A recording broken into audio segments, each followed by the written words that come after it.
সকলোকে আকৌ এবাৰ মই সুজিত কুমাৰ নাথে আমাৰ আৰু এটা ভিডিঅ'লৈ স্বাগতম জনালোঁ। আজি এই ভিডিঅ'টোত এটা ইম্পৰ্টেণ্ট নটিফিকেশ্যন দিব গৈ আছোঁ, যিটো APSC এটা এক্সাম কণ্ডাক্ট কৰে, হয়তো সকলোৱে জানে, জুনিয়ৰ এডমিনিষ্ট্ৰেটিভ এছিষ্টেণ্ট 14টা পোষ্ট হয়। এইটো APSCয়ে নিজাববীয়াকৈ কণ্ডাক্ট কৰে। বেলেগ যিবিলাক আপোনাৰ গ্ৰেড 3 এক্সাম আছে APSC ডাইৰেক্ট নাপাতে, এইটো APSC ডাইৰেক্ট পাতে, কাৰণ ইয়াৰ পষ্টিংটো ডাইৰেক্ট APSC মানে অফিচতে হয়, গুৱাহাটীত পাৰ্মানেণ্ট।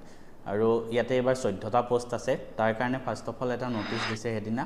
নটিচটো কথা পাতিম। ছেকেণ্ড কথা, কি চিলেবাছ হয়, চিলেবাছখিনি আপোনালোকৰ ওপৰত ডিছকাছ কৰিম। থাৰ্ড, কেনেকৈ পঢ়িব লাগে, গোটেই এটা আইডিয়া আপোনালোকক দিবলৈ মই চেষ্টা কৰিম। ভিডিঅ'টো শেষলৈকে চাব। কোনোবাই যদি ভাবিছে এই ভিডিঅ'টো কিয় চাব লাগে, মই নিজে 3টা চেণ্ট্ৰেল গভৰ্ণমেণ্টৰ বেংকিং জব ক্ৰেক কৰিছিলোঁ উইদিন 6 মান্থ। মই নিজে ইউটিউবৰ পৰা পঢ়ি ফাৰ্ষ্ট এটেম্পটত ক্ৰেক কৰিছিলোঁ। Also' I have cracked JEE mains and NDA 2017 in my first attempt, and I am a BTech from NIT Silchar. মই APSC লগত জড়িত এক্সামবিলাকৰ কাৰণে প্ৰিপেৰেশ্যনো কৰাই আছিলোঁ, গতিকে মই এক্সামবিলাক ভালদৰে অলপমান মানে এনালাইচিছ কৰোঁ আৰু প্ৰিভিয়াছ ইয়াৰ কুৱেশ্যনবিলাকো কৰাই থাকোঁ। গতিকে সেইখিনি পিছত ক'ম। এতিয়া প্ৰথম নটিফিকেশ্যনটো আপোনাৰ 3 জুন তাৰিখে ৰিলিজ কৰিছিলে। তাত কি কৈছে, এক্সামৰ ডেটটো কৈ দিছে। মই আমাৰ টেলিগ্ৰাম গ্ৰুপত নটিফিকেশ্যনটো শ্বেয়াৰ কৰি দিম। ডেটটো হ'ব ছানডে, মানে 6 জুলাই। 6 জুলাই, এতিয়া প্ৰায় আপোনাৰ 1 মাহ সময় আছে। এই 1 মাহ ভালদৰে প্ৰিপেৰেশ্যন কৰিব লাগিব। 6 জুলাই তাৰিখে আপোনাৰ প্ৰথমটো টেষ্ট হ'ব, স্ক্ৰিনিং টেষ্ট। ঠিক আছে, ইয়াত লিখিছে যে the screening test OMR based হ'ব, মানে MCQ হ'ব, for recruitment to the post of JEE। তো এইটো হ'ব 6 জুলাইত 10টাৰ পৰা 12টা, ৰাতিপুৱা 10টাৰ পৰা 12টা। ছাবজেক্ট হ'ব জেনেৰেল ষ্টাডিজ। ঠিক আছে, আৰু ইয়াৰ যোনটো আপোনাৰ এডমিশ্যন চাৰ্টিফিকেট, মানে এডমিট কাৰ্ড বুলিয়ে ধৰিব পাৰে, 27 জুনত দিয়া হ'ব। তো 6 জুলাইত এক্সাম আছে, 27 জুনত দিয়া হ'ব আপোনাৰ এডমিট কাৰ্ড। ঠিক আছে বাৰু।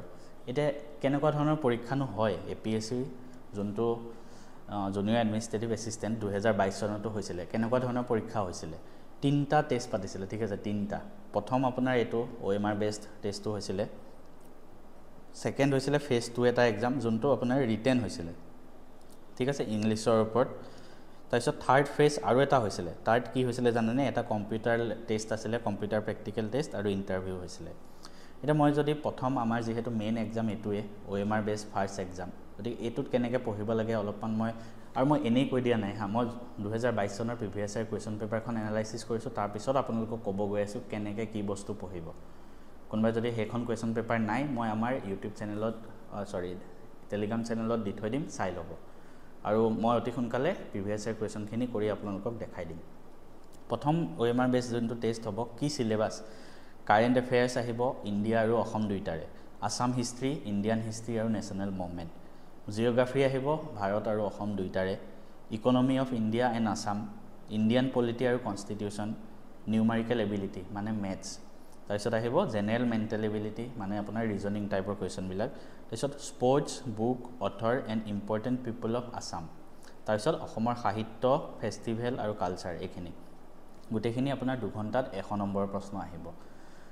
এতিয়া এটা এটাকৈ যদি মই আৰম্ভ কৰোঁ, কাৰেণ্ট এফেয়াৰ্ছ। প্ৰথম কাৰেণ্ট এফেয়াৰ্ছ, চবতকৈ বেছি ইম্পৰ্টেঞ্চ আপোনালোকে GSখিনি যদি চাই কাৰেণ্ট এফেয়াৰ্ছত দিব। কাৰেণ্ট এফেয়াৰ্ছ এতিয়া কোনখিনি পঢ়িব লাগে? এক্সাম হ'ব জুলাইত, আপুনি জানুৱাৰীৰ পৰা পঢ়িলেই হ'ব। এই বছৰ জানুৱাৰীৰ পৰা কাৰেণ্ট এফেয়াৰ্ছ পঢ়িলেই হ'ব। ঠিক আছে, জানুৱাৰীৰ পৰা জুনলৈকে পঢ়ি দিব, এনাফ।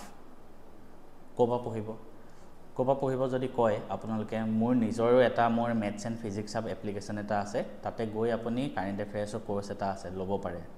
আই থিংক 200 ৰুপিজ হ'ব চাগে। তাত প্ৰত্যেকটো কাৰেণ্ট এফেয়াৰ্ছ মই ডিটেইলছত বুজাই দি PDF দিছোঁ। এতিয়া বুজাই দিয়াখিনি ক'ত পাব জানানে? বুজাই দিয়াখিনি ডাইৰেক্ট ইউটিউবতে আছে। মোৰ ইউটিউব চেনেলটো, আমাৰ এইটো চেনেলত যাওক, প্লে'লিষ্টত যাব, কাৰেণ্ট এফেয়াৰ্ছ ছিৰিজত গোটেইখিনি চাই ল'ব। ঠিক আছে, PDFখিনি আমাৰ ক'ৰ্চটোত দিয়া আছে, আৰু সেইখিনিৰ লগতে PDFটোৰ ওপৰত মক টেষ্টটো তাত ধুনীয়াকৈ উপলব্ধ কৰোৱা আছে। মক টেষ্টটো এটেম্প কৰিব পাৰে। ঠিক আছে বাৰু। যদি বেলেগৰ পৰা পঢ়িব বিচাৰে, তেনেহ'লে আপুনি SPM একাডেমীৰ কাৰেণ্ট এফেয়াৰ্ছৰ যোনটো মানে মান্থলি মেগাজিন আহে, সেইটো চাব পাৰে। তাৰপিছত আছাম হিষ্ট্ৰী, ইণ্ডিয়ান হিষ্ট্ৰী আৰু নেশ্যনেল মুভমেণ্টৰ কাৰণে, আছাম হিষ্ট্ৰীৰ কাৰণে আপুনি আছাম হিষ্ট্ৰী বাই এডৱাৰ্ড গেট এখন ডাঙৰ কিতাপ হয় কিন্তু, তো সেইখন নলৈ আপুনি আছাম জিকেৰ কাৰণে এখন শৈলেন বৈশ্য ছাৰৰ কিতাপ আছে, আছাম জিকে বাই শৈলেন বৈশ্য, যিসকলে প্ৰিপেৰেশ্যন কৰে তেওঁলোকে জানে, সেইখন ল'ব পাৰে। ঠিক আছে, তো ইণ্ডিয়ান হিষ্ট্ৰীৰ কাৰণেও আপুনি যিকোনো ভাল ষ্টেণ্ডাৰ্ড কিতাপ APSC লেভেলৰ পঢ়িব পাৰে। মই অলৰেডি APSC বুকছ লিষ্টটো দিয়াই আছে, তাতো চাব পাৰে। নহ'লে আপুনি যিকোনো ইণ্ডিয়ান হিষ্ট্ৰী বুক এখন লৈ পঢ়িব পাৰে জিঅ'গ্ৰাফিও ঠিক তেনেকৈ economy of India and Assam ইকনমিত ইমানো বেছি বস্তু নাহে ইকনমিত আপুনি জাষ্ট বাজেট চাব বেছি ইম্পৰ্টেঞ্চ বাজেটত দিব বাজেট মানে চৰকাৰে যিটো কয় সেইটো চাই থ'লে নহয় বাজেট সেইটো কাৰণে চাব দিছোঁ তাতে বহুত টাৰ্ম জড়িত হৈ আছে তো ক'ত পাব মোৰ এটা আছাম বাজেট বুলি ইউটিউবত ভিডিঅ' আছে আৰু ইণ্ডিয়ান বাজেট বুলি এটা ভিডিঅ' আছে দুইটা ডেছক্ৰিপশ্যনত দিয়া থাকিব চাই ল'ব পাৰে কাৰেণ্ট এফেয়াৰ্ছ প্লে'লিষ্টটোতে ধুনীয়াকৈ মই বাজেটটো বুজাই দিয়া আছে তাৰ PDFও আমাৰ এপত উপলব্ধ আছে ঠিক আছে বাজেট চাব ইণ্ডিয়ান পলিটিৰ কাৰণে কি পঢ়িব ইণ্ডিয়ান পলিটিৰ কাৰণে কিতাপ এখনেই আছে সেইখন হ'ল M লক্ষ্মীকান্ত অলপ ডাঙৰ কিতাপ হয় কিন্তু সেইখনতকৈ ভাল কিতাপ একো নাই যদি কিতাপ পঢ়িব বিচাৰে M লক্ষ্মীকান্ত আৰু যদি কিতাপ পঢ়িব নিবিচাৰে বোলে অকল MCQ প্ৰেক্টিছ কৰি যাব বিচাৰে তেনেহ'লে মই নিজে 500টা MCQ 500+ MCQ মক টেষ্ট আপোনালোকক মোৰ এপত উপলব্ধ কৰাইছোঁ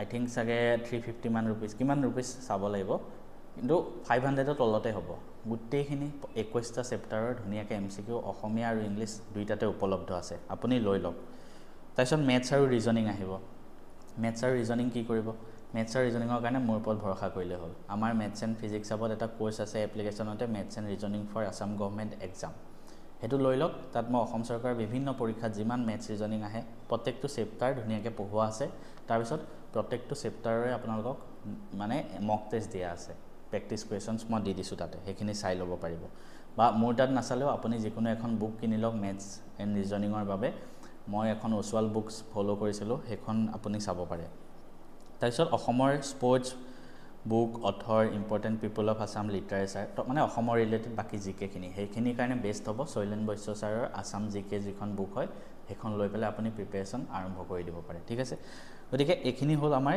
জেনেৰেল ষ্টাডিজ OMR বেছ যোনটো ফাৰ্ষ্ট ফেজ হয় ঠিক আছে বাৰু ছেকেণ্ড ফেজ আছে ছেকেণ্ড ফেজত আপোনাৰ ইংলিছৰ আহে ইংলিছ বেছি ইম্পৰ্টেণ্ট হৈ পৰে report writing reading comprehension and grammar তাৰপিছত আকৌ জেনেৰেল আছামিজ বা অল্টাৰনেটিভ ইংলিছৰ এখন 50 মাৰ্কছৰ আৰু প্ৰেছি ৰাইটিং ড্ৰাফটিং এণ্ড জেনেৰেল নলেজৰ 200 মাৰ্কছৰ 3 ঘণ্টাৰ আৰু এখন